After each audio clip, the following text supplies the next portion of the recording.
And it's back to square one for Ontario's Liberals. Bonnie Crombie is officially out as party leader, and now the party is gearing up for yet another leadership race. Crombie stepped down after getting just 57% support in a mandatory leadership review. That's a pretty soft mandate, especially after the party's disappointing third place finish in the last provincial election. A snap vote that saw Doug Ford's PCs easily hang on to power. At first, Crombie told party members that she planned to stay on, but after a few closed-door conversations, she was out. In a statement, she said that it's in the party's best interest to move forward without her. To discuss who could be next and to help us break this down, I'm now joined by former Ontario Premier Kathleen Wynne. Premier Wynne, thank you so much for the time today. My pleasure. Nice to be with you, Teresa. Now, let's start with Bonnie Crombie initially saying that she would stay on. What do you think changed behind closed doors? Well, just let me say I was there. I was at the convention for the whole time. And, that was it was a very rough weekend. It was a very hard day for Bonnie. Remember, she raised the party status to two-party status, increasing the membership the MVPs to 14. She raised money for the party. She did a lot of work over the time that she was there. So obviously it was very disappointing for her. And I can only imagine that she came out on the stage trying to put a brave face on the situation. But clearly, there were people who had conversations with her from the time she was on the stage until she came out again, until she came out with the statement saying that she was going to move on.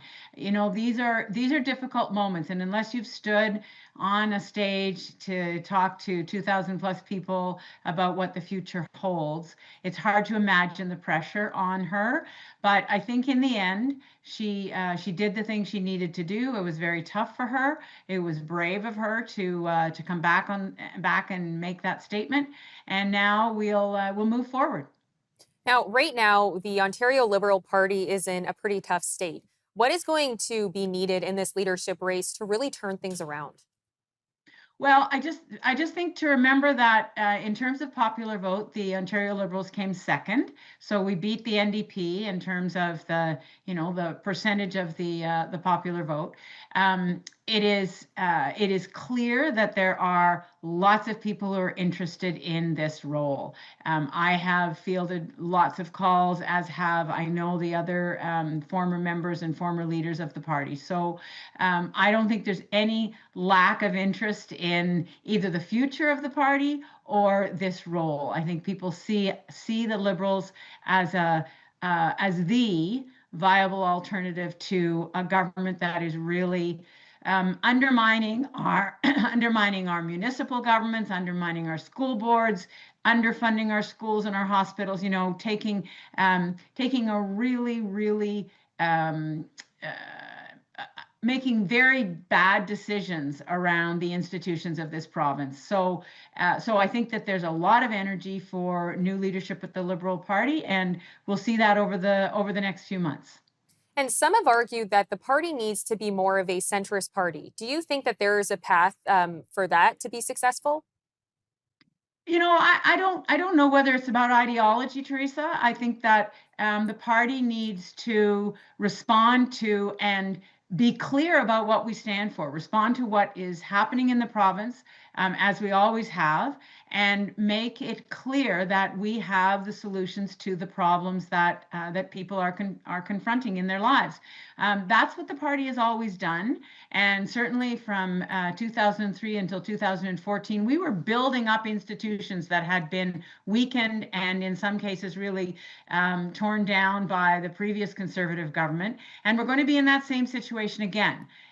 When the Liberal Party takes over the reins of the province, we're going to have to rebuild the education system, rebuild the healthcare system, because those have taken a lot of hits since 2018, and that's the work that is in front of the Liberals at this point, to come up with policies that demonstrate that we actually, we have a lot of answers in terms of what the challenges are in the province, the issues that people are dealing with in their day-to-day lives, and that's what this leadership race will be about. Who can articulate those and who can bring the party together? Because on a political level, the unity of the party is job number one for the new leader. And are you able to tell us who some of the potential frontrunners for the leadership are or who you would like to see run the party?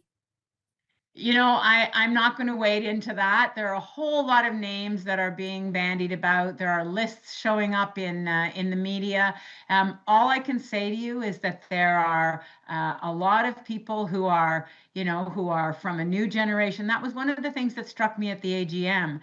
2,000 plus members there, and many of them were much younger than me, happily, and they are interested in being part of the rebuilding of the party. So I think we're in very good shape, and I think it's premature to weigh in on the list. But it's a strong list, and we'll see who at the end of the day decides to go forward, because these are big decisions. They're decisions that are made not just by an individual, but by a family. Because once you decide to enter a leadership campaign, you're traveling the province. It's a lot of time away from home, and people have to be prepared in their family lives to take that on.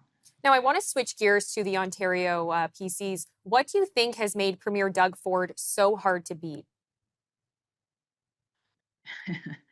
Well, I think that Doug Ford's stock and trade is populist, hail fellow, well met.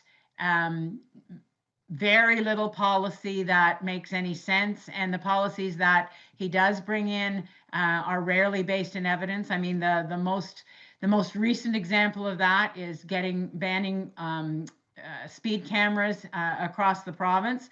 Makes no sense. There is nobody who has done any research into that, or who runs a municipality, who doesn't know that speed cameras in school zones actually slow people down and save lives. So that kind of policy that distracts from the real issue. It's easier to talk about banning speed cameras in school zones than it is to talk about underfunding schools, which is what this government is doing. So I think that Doug Ford is very good at picking an issue that sounds simple to people and that is understandable to all of us in the public.